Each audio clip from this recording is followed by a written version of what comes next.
Well, good evening, everyone, and welcome back to the Lounge of You Go Girl. I am Lydia, your host. It is Sunday night. Yes, it's Sunday night. Sunday almost got away from me, but guys, I couldn't let that happen. Let me start by saying Happy Father's Day to all of the fathers under the sound of my voice. If you are a father, you are deserving. If you're a father that's in your children's life, if you've been there, you've shown up, you've been a mentor, you've been loving and giving and kind, you deserve to be celebrated today. And I know sometimes we tend to overlook our fathers. And, we focus more on the mothers, but there's some amazing fathers. I have some friends that are amazing, amazing fathers. So you deserve to be celebrated. So let me say Happy Father's Day to you if you're listening. But I could not let Sunday get by. I've been really busy today, so I was thinking that I was going to miss this podcast, but I was like, I can't do that. It's a very special day, of course, but my listeners are important to me as well. So I wanted to make sure that I got this up for you all tonight. Hope you all have been enjoying your weekend. I've had a long weekend so far. Well, it's going to be a long weekend. Let me stop like it's over. It's not over yet. I have tomorrow off. Many of us don't work on Juneteenth. It's now a national holiday. Thank goodness for that. It should have been one a long time ago, but nevertheless, it is one now.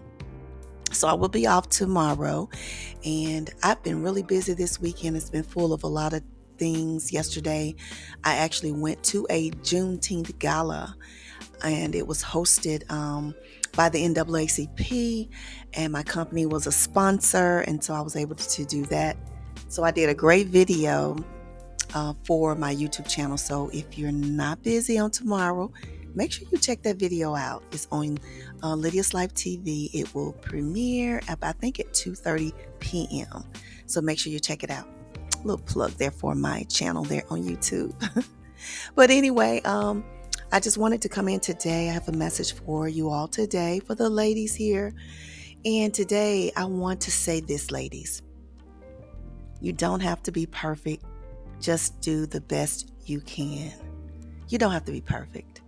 Do the best you can. I wanted to say that because I remember wanting a friend of mine to spend some time with me and go do something with me. And she was so frazzled because of all these things that she felt needed to be done before she left. And some things wasn't due for another week, or if maybe she hadn't worked on something for a while, and she was like, I got to get this done, I got to get that done, and I need to get this. And she was just so frazzled. And it just reminded me of that we often think that we have to be this picture perfect, that we have to be perfection to some degree. And that could spill over in any part of your life. It could be in your marriage, your relationship, intimate relationships. It could be in your job, your career, where you feel that you have to be perfect. You got to get everything just tip-top A1 right. And we all know there's nobody perfect in this world. It doesn't matter how much you try. You may feel like you're close to it, but there is no one perfect but Jesus, right? So we have to stop thinking that we have to be perfect and just do the best we can. You're not going to escape this world without making mistakes. You're not. And they don't even have to be intentional. These could be mistakes that you do just not even knowing you're doing them.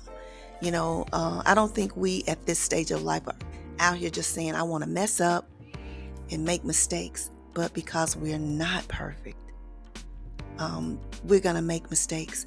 I like that phrase that's women use now. I'm imperfectly perfect. I like that because we are not perfect, but we're the best that we can be. And if we want to be the best that we can be, then that gets us as close to perfection as we can be, because our desire is to be perfect. We know we will not obtain it, but we are trying to be. And if you have the mindset of doing the best that you can, that is all. that anyone can ask for. We beat ourselves up. We start to feel bad. We punish ourselves for not getting it right. I remember when I was a young mother, I had all of these mothers, these older women that would tell me to do this and do that and do this and do that. And if you listen to everybody who's a mother, child, you'll be pulled from every direction that there is, because every mother do something different. Every mother does. Every mother don't get it all the same. They've written so many books about mothering, being a mother, being a parent, but being a mother specifically, since that's what we're talking about. And in that book, I can guarantee you there's going to be tons of things that are not in each and every book that you read. You know why? Because everybody has their own ideas and opinions about how to do something. Everybody has a thought about something. And just because your thought is different from mine does not make mine wrong. You hear me? Just because someone else's thoughts about something or the way that they do something is different from you doesn't make you wrong.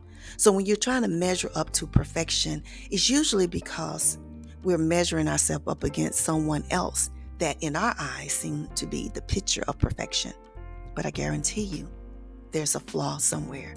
There's something about that person that they want to improve or they wish wasn't there, because no one, absolutely no one is perfect.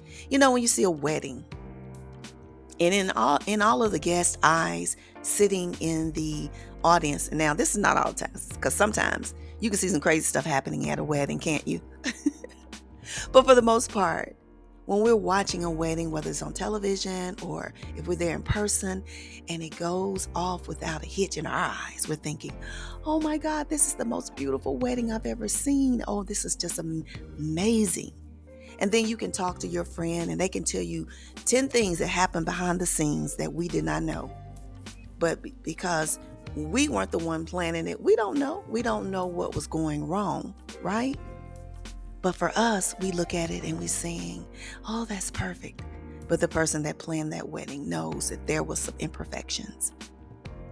And that's just the way life is. Life is going to always be full of that. Anything that's planned going to always have something that may not go right. It's going to always be that. I used to beat myself up when I was a younger mother because I'm going to tell you, I wasn't a baker.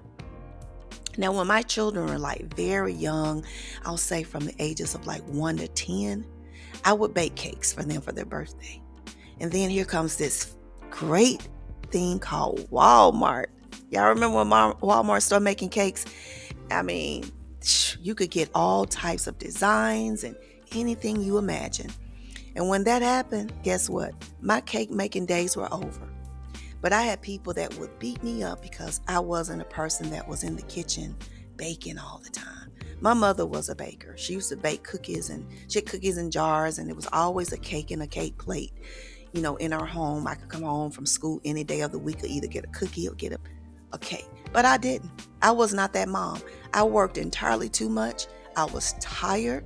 So if I could go buy some cookie dough from the store, some brownie dough from the store, or get a cake from Walmart, that's how my children got their cookies and their cakes and things. And, and that's just what it was. And that did not make me not perfect because I didn't do it the way my mother did it or the way some of these Betty Crocker women are doing it. And we have to stop thinking that because someone does something different and we're not doing it the same way, that we're somehow the imperfect one. Just do the best you can. Anything that you have going on in your life, listen up. When your mind is right and your heart is right, that's all that we focus on. Being the best, doing the best that you can. You will never be perfect in this life. Never. And that's why it bothers me so much when we have so many young ladies that are doing everything they feel in their minds. And not just young women. Let me take that back. It's not just young women. But they're doing everything to try to level up themselves to what they think is the perfect woman. On the outside, the physical appearance. But those scars are still there. They're still there. You may be able to cover up something here and there, but they're still there. And sometimes it's not just a scar, a physical scar. It could be an emotional scar. So I say, to have a happy life, do the best you can. Stop trying to be perfect. If mistakes happen, and if you need to say, I'm sorry, or if you need to ask God to forgive you, do that. Get back up and start over again. We will never be perfect. And when you let go of that thought of being perfect, you can begin to enjoy what life is supposed to be. You know, I never got everything right growing up. And I used to look back and I beat myself up many a days being a mom. I did. Raising my children primarily without their dad. You know, being married twice. You know, feeling like a failure when it came to marriage. But I had a good heart. A great heart. My mind was in the right place when I said I do. And I had every intention of being married for life. But sometimes life will change on you. And sometimes when things are not for you, an intervention is made. And so therefore I had to learn that that wasn't for me. And I could not continue to beat myself up over the mistakes I made in my past. So now I walk in this thought of being the best I can, and what I'm not able to do, or if I mess up, I'm going to dust myself off. I'm going to get up and I'm going to just try it again. And I'm going to keep on going, and I'm not going to wallow in self-pity, and I'm not going to just beat myself up for not being perfect. My hair don't always look good. I'm not always made up. I don't have the best body. I don't have the best clothing, the best car, the best house. But what I do have is peace of mind. And I love heart. I love people, and I love giving. And with those things in mind, that gives me the life that I like and I love. So I just wanted to tell my women out there, because I know us. I know y'all, right? I'm a woman. I know how we think. And we're always trying to be perfect. The perfect wife. Y'all know it. You want to be able to be an acrobat for that husband. Do the best you can. Do the best you can. Single mothers, do the best you can. Don't beat yourself up because the father's not there. It's not your fault. You're responsible for one parent. That other parent is responsible for themselves. Be the best that you can be. So that is it. Happy Father's Day again to all the fathers that are listening, if I have any. Hope you have a fabulous day. Hope you had a great one. Or if you're still celebrating on through the week, you just keep on keeping on. But thank you all for tuning in, and I will check you out later. My name is Lydia. If you're new to the podcast, thank you for listening. And I pray that you will continue to listen and share this podcast with your friends and those that you know, if you feel that somebody can benefit from this encouragement. And I thank you all for tuning in. And I will see you all here next week in the lounge of You Go Girl. Take care.